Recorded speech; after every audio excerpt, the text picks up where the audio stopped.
Man has dominated man to his harm. These ancient words were etched into the sacred stones of Udene, a testament to the rise of the largest and most powerful kingdom ever to exist in the land of Ala Igbo. But Udene was not always a mighty empire. It began as nothing more than a barren land, overlooked by all, until the visionary Eze Obi Ijendu claimed it as his own. With nothing but his determination and unmatched wisdom, he laid its foundations, inviting people from distant lands to settle and prosper. He divided the vast territory into smaller kingdoms, granting rulership to those who pledged loyalty to his banner. These smaller kingdoms were bound by his laws and governed in unity, their rulers acting as stewards under his supreme authority. Through diplomacy, fairness, and a vision of shared prosperity, Eze Obi Ijendu forged a powerful sovereignty from the ashes of chaos, making Udene a beacon of hope and harmony for generations to come. Central to Udene's might was its unparalleled military force, a disciplined and fearsome army that became the backbone of its power. Eze Obi Ijendu handpicked the finest warriors from across the land, training them to defend the kingdom and uphold its laws. Among these warriors was General Obidiegwu, a towering figure known for his unmatched prowess in battle and his commanding presence on the field. Obidiegwu was not just a soldier, he was a symbol of loyalty and strength, his victories in countless wars cementing his place as one of the most powerful high-ranking generals in the army. Yet beneath his stoic exterior, envy simmered like a dormant volcano. Watching Eze Obi Ijendu's growing legacy and the adoration of the people, Obidiegwu began to wrestle with a dangerous desire for greater recognition and power, setting the stage for a conflict that would test the very foundation of Udene's unity. Obidiegwu had long admired Eze Obi Ijendu's power and the reverence he commanded, but admiration was turning into jealousy. Why should one man hold so much power, he would think to himself. Is he not flesh and blood like the rest of us? Why should I, who have won countless battles for Udene, remain in his shadow? This bitterness grew into ambition, and Obidiegwu began to harbor dreams of ruling a kingdom of his own. He knew, however, that a direct challenge to Eze Obi would be futile. The king was beloved by his people, and his authority was unshakable. So Obidiegwu turned his attention outward, to the smaller kingdoms that had long been under Udene's rule. Obidiegwu began his campaign of influence in Amanmu, a smaller kingdom known for its restless spirit. The rulers of Amanmu, though loyal to Udene, often resented the tribute they were required to send and the authority Udene held over their lands. It was there that Obidiegwu found his first allies. In secret meetings under the cover of night, Obidiegwu spoke to the rulers of Amanmu, sowing seeds of doubt and rebellion. Why should you bow to Udene? He asked. Are you not kings in your own right? Why should one man decide your fate? Think of the wealth and power you could wield if you were free to rule as you pleased. His words struck a chord. Obidiegwu promised them that with his military expertise, he could lead them to independence. Join me, he urged, and you will no longer be tributaries. You will be equals, or even greater than Udene. Encouraged by his success in Amanmu, Obidiegwu turned to other smaller kingdoms, Ankporo, Isiala, Ohafia, and Obolo. Each had its own grievances. Some felt overshadowed by Udene's dominance, others chafed under its laws, and still others simply longed for the wealth they believed independence would bring. Obidiegwu tailored his arguments to each kingdom. To Nakporo, he spoke of their rich lands, claiming they could become the most prosperous kingdom if only they governed themselves. To Isiala, he promised autonomy, free from Udene's decrees. To Ohafia, famed for its warriors, he flattered their pride, suggesting they could surpass Udene's military might under his leadership. In secret councils, the rulers of these kingdoms began to conspire, their hearts filled with the promises of greatness that Obidiegwu offered. They pledged their loyalty to him, agreeing to follow his lead when the time came to rise against Eze Obi. Back in Udene, whispers of discontent began to reach the palace. Traders returning from the smaller kingdoms spoke of strange alliances being formed and of rulers who spoke openly of independence. But these rumors were dismissed by many in the royal court. Who would dare rebel against Eze Obi Ijendu, they said. Our king is just and beloved. No kingdom would dare challenge his rule. Yet Eze Obi was no fool. He had ruled long enough to know that even the smallest spark could ignite a great fire. He summoned his council and ordered his trusted advisors to investigate the growing unrest. Among them was his chief advisor, Onuzuli K, a man known for his wisdom and loyalty. Meanwhile, Obidiegwu's plans were nearing fruition. He had promised the smaller kingdoms that when the time came, he would lead them in a swift and decisive rebellion. Udene's strength lies in its unity, he told them. If we strike quickly and together, their forces will be overwhelmed before they can regroup. He assured them that with his knowledge of Udene's military strategies and defenses, victory was inevitable. The king trusts me completely, he said with a sly smile. He will never see it coming. The smaller kingdoms began to amass their armies in secret, their rulers emboldened by Obidiegwu's promises. But even as they prepared for war, some began to question the general's true motives. Does he fight for our freedom, they whispered among themselves, or for his own ambitions? As the smaller kingdoms solidified their alliance, the people of Udene continued their lives, blissfully unaware of the storm brewing on the horizon. Markets bustled with activity. Festivals celebrated the unity of the land, and the soldiers of Udene remained loyal to their king. But in the shadows, Obidiegwu watched and waited, his heart burning with ambition. He believed that his moment was near, that soon he would rise from the rank of general to become the most powerful ruler in Ala Igbo. What he failed to realize was that Eze Obi Ijendu had begun to suspect his betrayal, and the king was preparing for a confrontation that would determine the fate of Udene and its people. The sun rose over the land of Ala Igbo, casting its golden rays across the vast plains surrounding Udene. It was a day unlike any other, a day that would decide the future of the kingdom. The smaller kingdoms had gathered their armies, their banners fluttering in the wind. Generals gave commands, soldiers sharpened their blades, and war drums echoed across the land. The coalition of rebel kingdoms led by General Obidiegwu had surrounded Udene. They were ready to fight, to shed blood, and to sever the bond that had once united them under King Eze Obi Ijendu. In the royal palace of Udene, King Obi stood tall, gazing out from the balcony at the horizon where the enemy forces assembled. His trusted soldiers, warriors trained to the peak of strength and discipline, stood ready, awaiting his command. Among them was Onwukwe, the leader of his royal guard, who approached the king with concern. "My king," Onwukwe said, bowing low, "the armies are gathered. They have come to destroy us. Give the word, and we will strike. I have no doubt we will crush them before they breach our gates." Eze Obi turned to face his soldiers, his expression calm yet resolute. His voice, though quiet, carried the weight of his authority. "I know the strength of my army," he said. "I know what you are capable of. But today we will not fight." Gasps rippled through the ranks.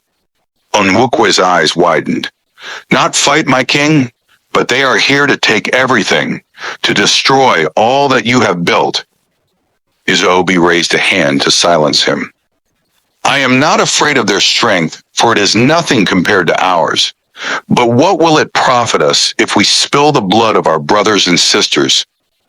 If we conquer them by force, They will see me as a tyrant who clings to power for selfish gain. I will not rule through fear.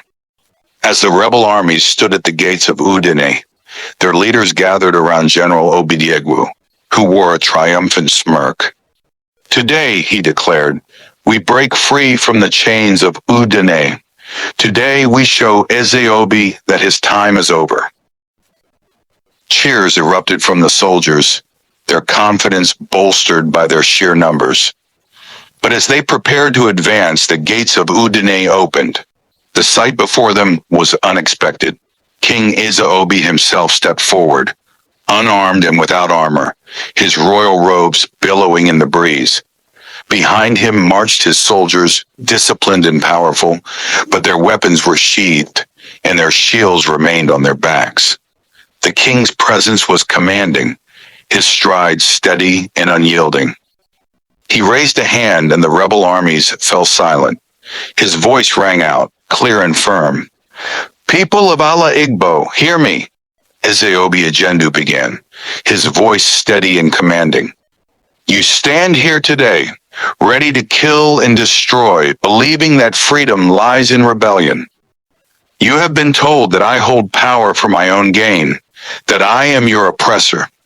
But let me remind you, what oppression have you suffered under my rule?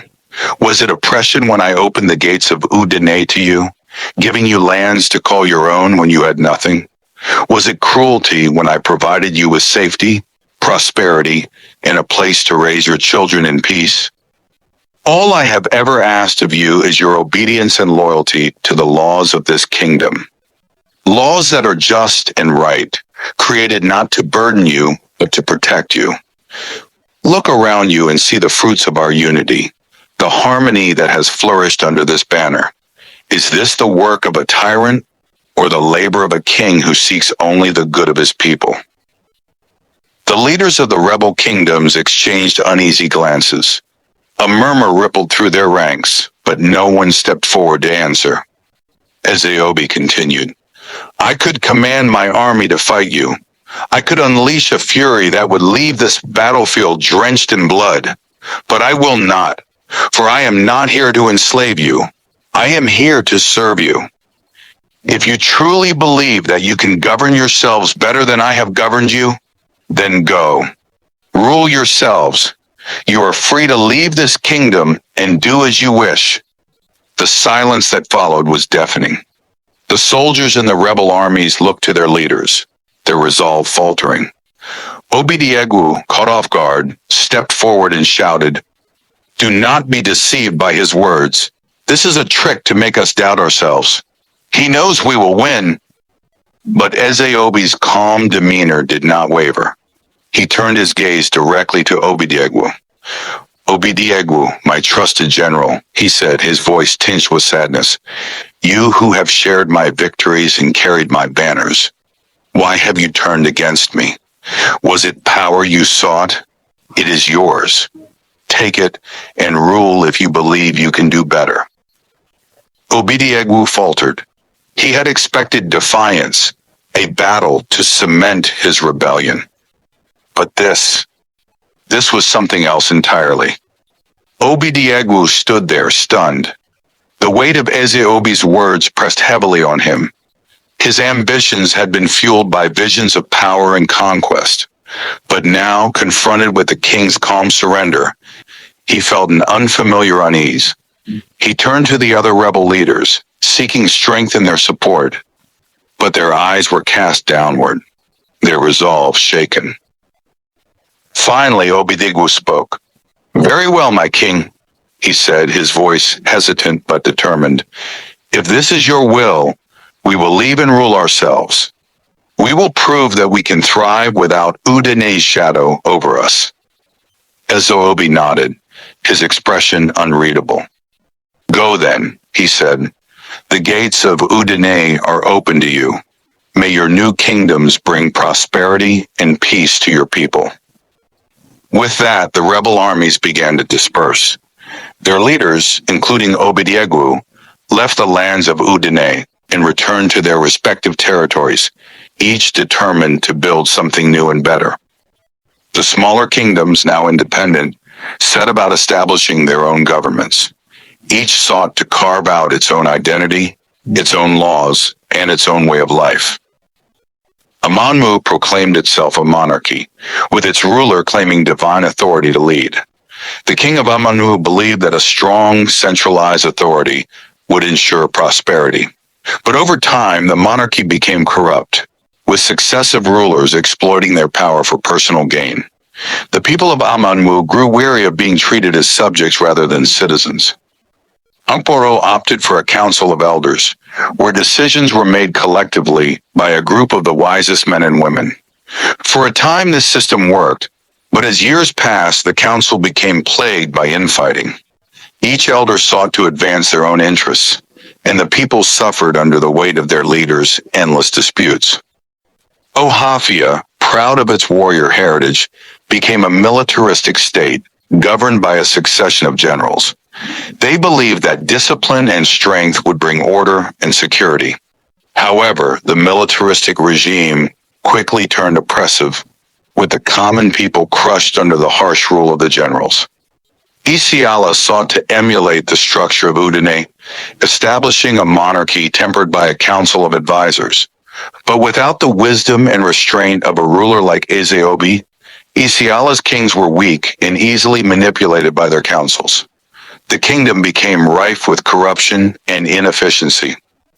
Obolo, eager to break away from the traditional systems, attempted an oligarchy, where power rested in the hands of the wealthiest families. This experiment quickly descended into chaos as the rich exploited the poor, and the gap between the classes widened. Years turned into decades, and the smaller kingdoms struggled under their various forms of government. Each experiment brought new challenges, new disappointments. The people began to question whether true freedom and prosperity were even possible. It was during this time of unrest that the idea of democracy began to take root. The people of Amonmu, weary of kings who ruled for themselves, decided to hold a public assembly. Every adult citizen was given a voice, a chance to vote on who would lead them. This experiment in governance spread to Mporo, then to Ohafia and Isiala. Democracy promised something the other systems had failed to deliver: choice. It allowed the people to select their leaders and hold them accountable. It gave them a sense of ownership over their own governance. The smaller kingdoms embraced this new system with hope in their hearts, believing that it would lead them to a brighter future. For a time, democracy seemed like the answer they had long sought. Leaders rose and fell, and the people reveled in their newfound power to decide who would govern them. Each kingdom held elections, with citizens lining up in droves to cast their votes. There was an air of optimism, a collective belief that they had finally found the key to prosperity and fairness. But as the years passed, the flaws in the system began to reveal themselves. In every kingdom, wealth became the silent ruler of democracy. Those who had the riches to fund grand campaigns dominated the elections. They hosted lavish rallies, promised prosperity, and distributed gifts to sway the people. The poor, desperate for immediate relief, often sold their votes to the highest bidder. It soon became clear that the true power did not lie with the people, but with the rich. Leaders were no longer chosen for their wisdom or integrity, but for their ability to spend. The kingdom saw a growing divide between the wealthy elite, who controlled the government, and the common people, who felt increasingly disenfranchised. Democracy is supposed to be the rule of the people, one elder in Nkoporo lamented, but now it is the rule of the rich. The election periods, once a time of hope and celebration, became seasons of fear and unrest. Each faction fought fiercely to install its preferred candidate, often resorting to violence to ensure victory. Campaigns became battlegrounds where rival supporters clashed in the streets, their chants of hope drowned out by the cries of the wounded. In Amanmu, an election dispute led to a full-blown riot that left markets burned and families displaced. In Ohafia, an election year saw the rise of armed militias, each backing a different candidate. Villages were divided, with neighbors turning against each other in the name of politics. Civil wars broke out in several kingdoms as ambitious leaders refused to accept defeat. These wars ravaged the land, leaving fields barren, homes destroyed, and countless lives lost. What was meant to unite the people under a common purpose now seemed to tear them apart. The promises of democracy began to crumble under the weight of its flaws. The people, once united in their hope for a better future, became deeply divided. Ethnic groups within the kingdoms rallied around their own candidates, each believing their person would best serve their interests. Old rivalries, long dormant, were reignited. In Isiala, entire communities were ostracized because they had voted for the wrong candidate. Trust between neighbors eroded, and the spirit of unity that democracy was supposed to foster vanished. "This is not the democracy we dreamed of," said a farmer from Obolo. "Instead of lifting us up, it has set us against each other." Yet despite the challenges, the people clung to the idea of democracy. They saw it as their last hope, the only system that gave them a voice, however flawed. Activists and visionaries rose up, calling for reforms to make democracy more inclusive and fair. They advocated for free and fair elections, transparency in governance, and an end to election violence. In some kingdoms, progress was made. Election laws were reformed to limit the influence of money, and grassroots movements began to educate the people about their rights and the power of their votes. Communities started to rebuild, seeking to bridge the divisions that had torn them apart. But the scars of the past remained, and the question lingered in every heart. Could democracy truly bring the peace and prosperity they longed for? Or was it just another flawed attempt to rule themselves? The people of the smaller kingdoms pressed forward, determined to find an answer. But deep in their hearts, many wondered if they had made a mistake long ago when they turned their backs on the just and benevolent rule of Eze Obi Ijendu. Back in Udene, life continued as it had under the wise and steady leadership of Eze Obi Ijendu. While the smaller kingdoms struggled to establish order, Udene thrived as a beacon of peace, prosperity, and unity. The people of Udene lived under a system that valued fairness and collective well-being. Laws were just, corruption was unheard of, and disputes were resolved swiftly and equitably. Farmers worked their fields with joy, artisans crafted beautiful wares, and traders brought goods from neighboring lands. The streets of the kingdom buzzed with life, and the marketplaces overflowed with abundance.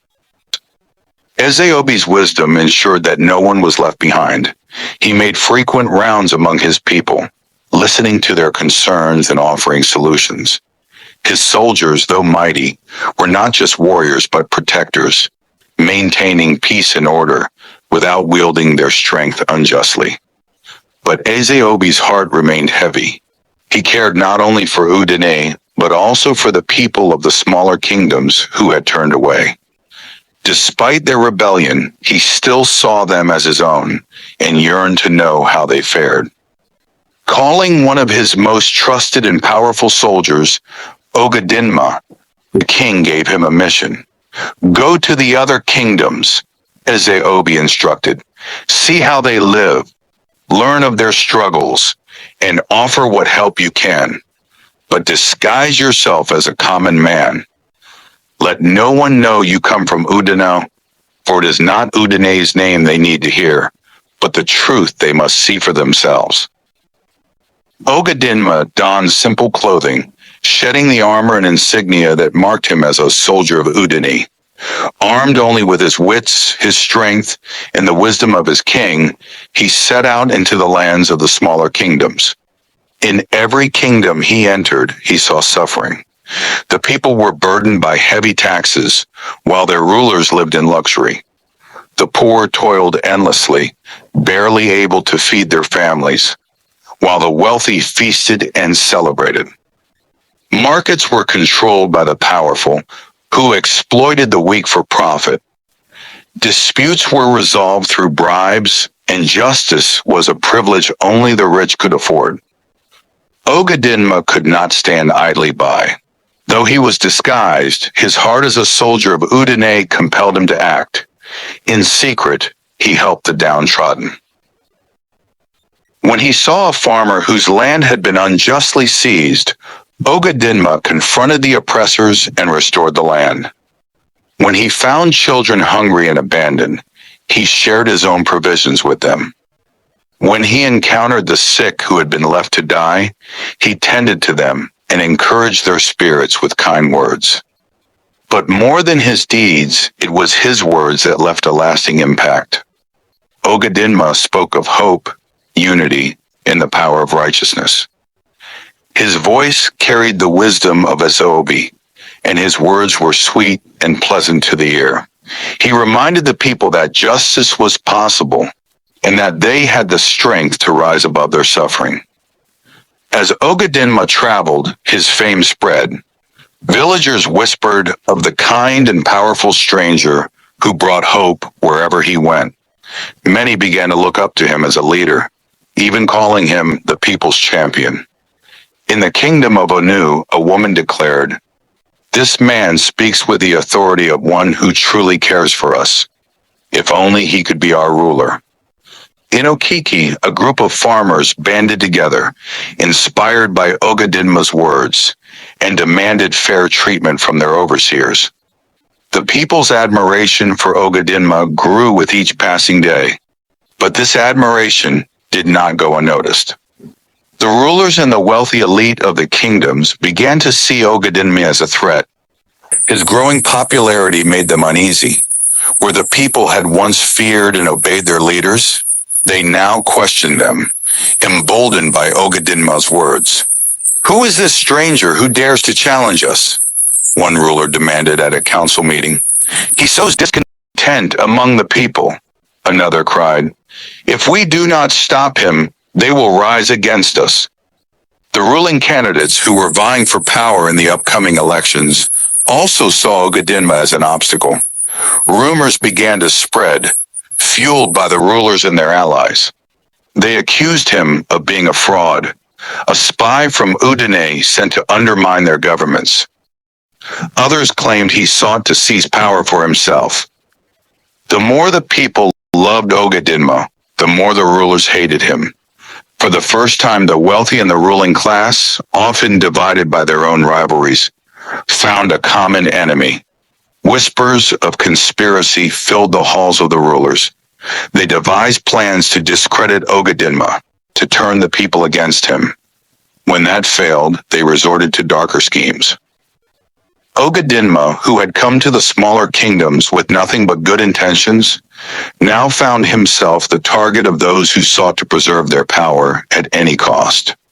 Unaware of the full extent of the danger that loomed over him, Ogadinma continued his journey, speaking truth to the oppressed and giving them hope. But the storm was gathering, and it would soon test his strength and resolve like never before. As Ogadinma traveled, many who heard his words were moved to action. Among them were a few individuals whose dedication and zeal stood out. They were farmers, traders, and even former soldiers who had grown weary of the corruption in their lands. Ogadinma began to teach these followers, sharing with them the values of justice, humility, and service. "You must not seek power for yourselves," he often told them. "Instead, use your strength to lift others. Speak hope to the hopeless and remind them that true unity and peace can only come from the kingdom that upholds justice and righteousness."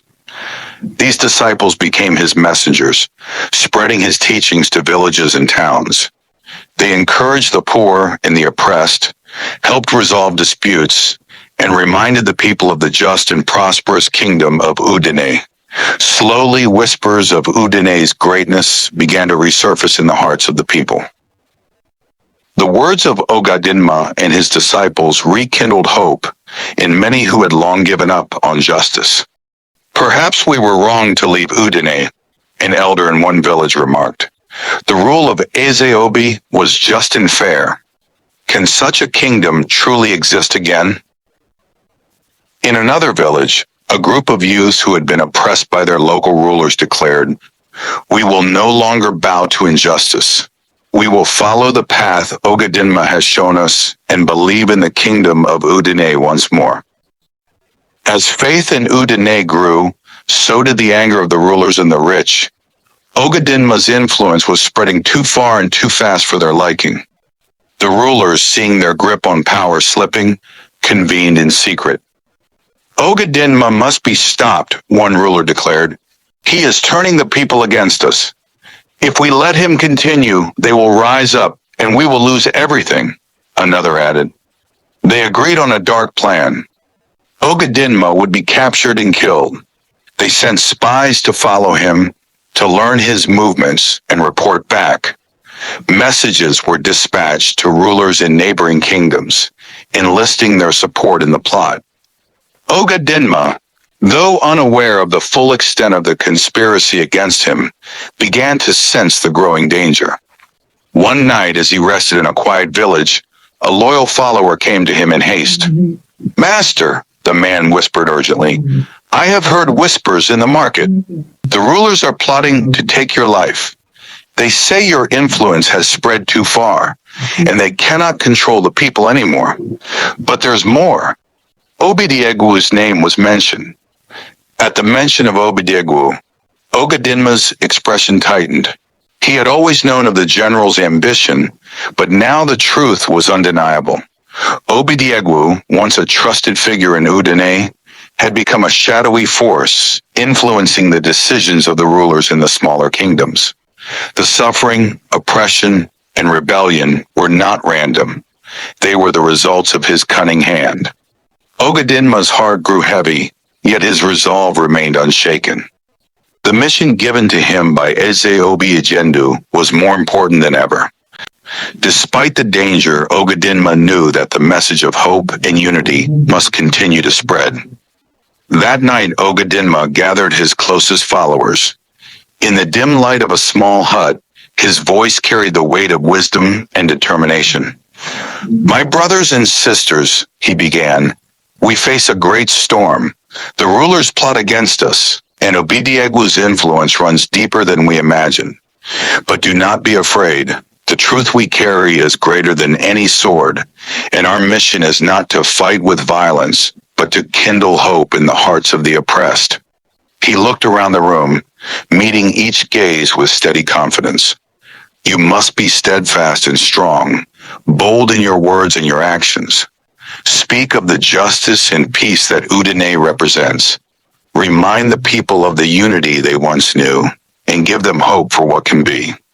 But as you go, remember this. Be as cautious as serpents, yet as innocent as doves. Let no deceit or anger taint your hearts, for we fight not against men, but against the darkness that blinds them. Be wise in your dealings and patient in your steps, for the path we walk is not an easy one." The followers nodded, their spirits uplifted by Ogadinma's words. Though they knew the dangers that lay ahead, they also felt the strength of their mission and the truth they carried. That very night, Ogadinma went back Udene to report back to King Eze Obi. He moved swiftly and silently, avoiding the roads and keeping to the shadows. When the soldiers sent to capture him arrived the next morning, they found only an empty hut. Rumors spread quickly. Some said he had fled to Udene, seeking refuge. Others believed he had been taken by unseen forces, protected by the might of Eze Obi himself. Still, others claimed he had vanished into the mountains, where he continued his work in secret. Despite his disappearance, the seeds Ogadinma had sown continued to grow. His disciples carried on his mission, speaking of justice and hope, and reminding the people of the glory of Udene.